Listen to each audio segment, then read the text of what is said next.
Greeting everyone. Today we will start our lesson 4, second part. And did you think that why they taught in school was boring? Did you feel that once you understood the concept of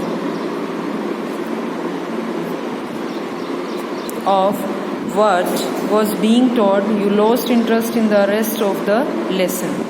Here, Bala Raja speaking. Did you think, क्या आप ये सोचते हो that what they taught in school was boring? कि उस time जो school में सिखाया जाता था वो क्या था, वो बोरिंग था, बहुत ही नीरस सा था? और did you feel that, क्या आपको ये महसूस हुआ that once you understood, जो चीज़ आपने एक बार समझ ली, the concept of what was being taught, कि वो concept उसमें क्या पढ़ाया जा रहा है, you lost interest in the rest of the lesson.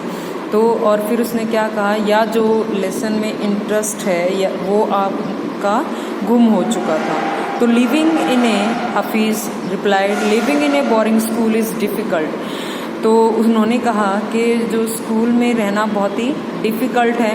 We were just living from day to day, बस हम हर रोज़ वहाँ रहने के लिए रह रहे थे. वो जो हैं यहाँ पर क्या है, हॉस्टल में रहते हैं. Nowadays there are so many test, आजकल के दिनों में बहुत सारे टेस्ट हैं. बैक देन, अगर हम पीछे मुड़ते हैं तो whenever we had test we use to just copy. तो हम आमतौर पर क्या करते थे, कॉपी करके टेस्ट देते थे.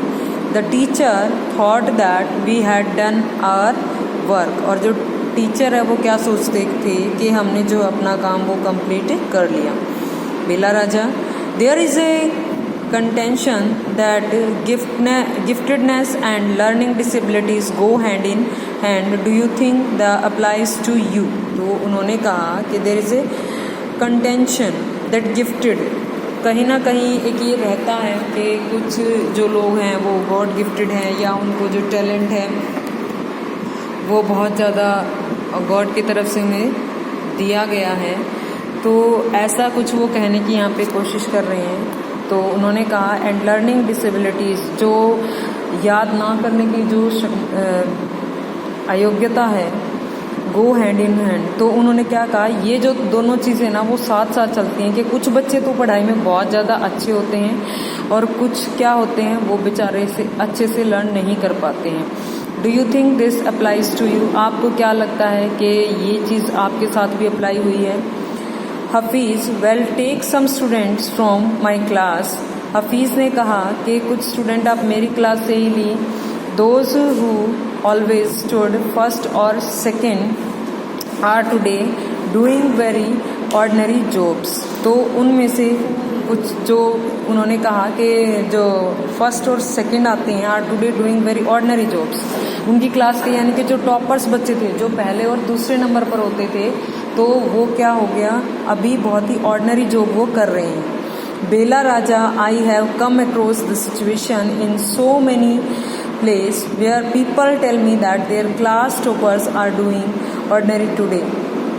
तो बेला राजा जो है वो कहती है, I have come across the situation, मैं भी सिचुएशन से निकली हूँ जिसमें ये बहुत सारे जो इस तरह के डिफरेंट प्लेसेस हैं जहाँ पर मैंने पीपल टेल मी, लोगों ने मुझे बताया है कि देयर क्लास टॉपर, जो तुम्हारी क्लास के टॉपर बच्चे हैं वो आजकल एक ऑर्डिनरी जॉब कर रहे हैं.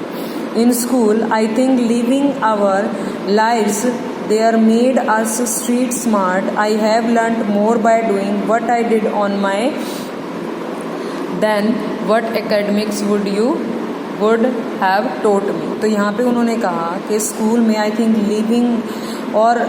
Living our lives they made us street smart. Street smart means smart by doing things independently. जब हम कोई चीज़ अपने आप करते हैं, तो स्कूल में I think living our life, हम जो अपनी लाइफ है वो अपने पूरा इंडिपेंडेंटली जीते हैं. I have learned more by doing, और बहुत सारी चीज़ें जो हैं वो हम बाय डूइंग करके सीखते हैं. What I did on my own then what academics would have taught me.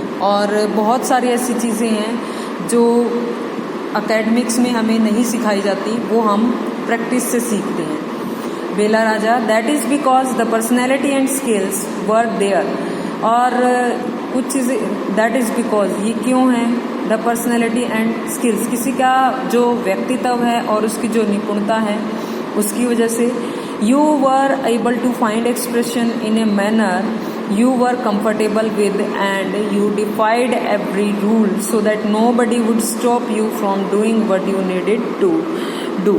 You were able to find, आप एबल थे एक्सप्रेशन को ढूंढने के लिए किसी भी मैनर में। यू वर कंफर्टेबल, आप बहुत ही कंफर्टेबल फील करते थे विद, एंड यू डिफाइड, डिफाइड का मतलब क्या होता है, तोड़ना किसी चीज़ को। एवरी रूल, सो दैट, आपने हर रूल को तोड़ा है क्योंकि nobody would stop you, क्योंकि किसी ने आपको वो करने से नहीं रोका जिस what you needed to do, जिसकी आपको ज़रूरत थी।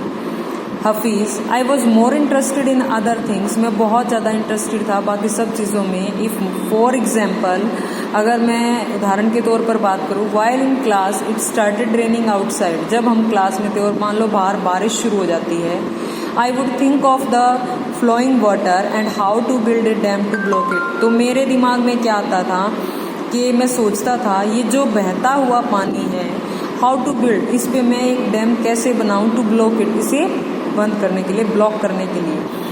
I would be thinking about the flow of water, और मैं उस बहते हुए पानी के बारे में ये भी सोचता था, within the dam and how much of water the dam would be able to hold, और जो डैम मैं बनाऊं वो कितने पानी को रोकने की क्षमता उसके अंदर हो।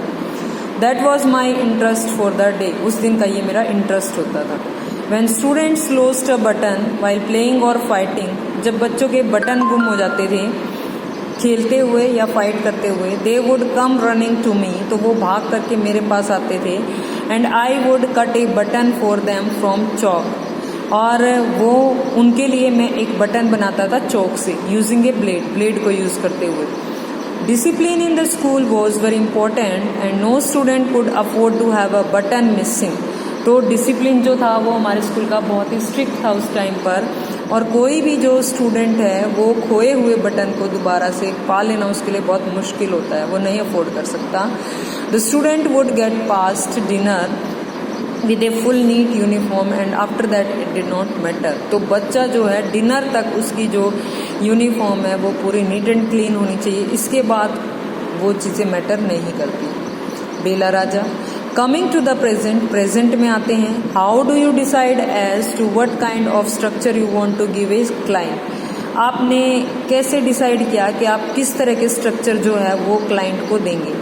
Hafeez, I look at the clients face, मैं क्लाइंट के फेस को देखता हूँ, हिज क्लोथ्स, उसके कपड़े, द वे ही टॉक्स, उसके बात करने का तरीका, उसकी प्रोनाउंसिएस, जो भी वो बोलने का उसका उच्चारण होता है, प्रोनाउंसिएशन उसकी देखता हूँ, द वे ही ईट्स, उसका खाने का तरीका, and I would know what his taste would be like, और तब मुझे पता लग जाएगा कि वो क्या चाहता है, क्या उसकी पसंद है। I can relate to people in a way that would be comfortable, तो मैं जो I can relate to people, मैं लोगों तक उसको रिलेट कर सकता हूँ एक ऐसे तरीके say that would be comfortable, जो बहुत ही आरामदायक हो। I sketch very spontaneously on a paper on the spot, और वो जो स्केच वो तैयार करता है बहुत ही शानदार तरीके से, एक पेपर पर वो बहुत ही अच्छे से ढंग से उसे वो तैयार करता है on the spot, at spot ही। That paper I give to my people in the office, और फिर उस पेपर को मैं अपने ऑफिस में काम करने वाले लोगों को दे देता हूँ।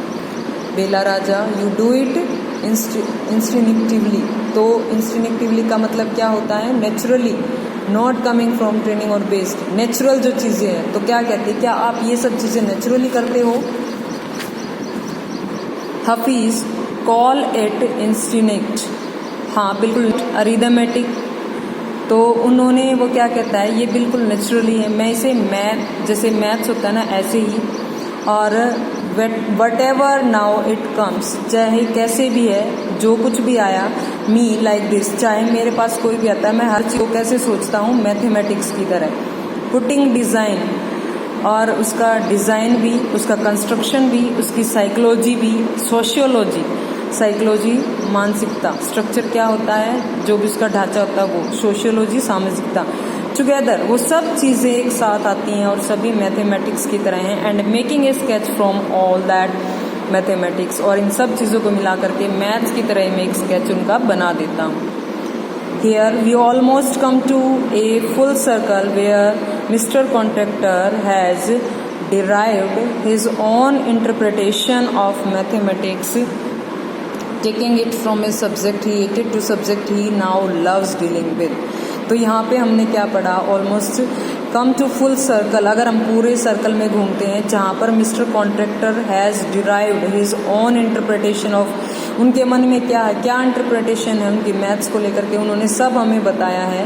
Taking it from a subject, उन्होंने एक ऐसे सब्जेक्ट से शुरू किया, it from a subject he hated to, जब वो एज अ सब्जेक्ट था तो वो उससे हेट करते थे, नाउ लव्स डीलिंग विद, अभी वो उस सब्जेक्ट से क्या करते हैं, बहुत प्यार करते हैं। तो यहाँ पे क्या है कि जब हमारा किसी भी चीज़ में इंटरेस्ट होता है तो वो चीज़ हमें अपने आप ही लविंग लगती है।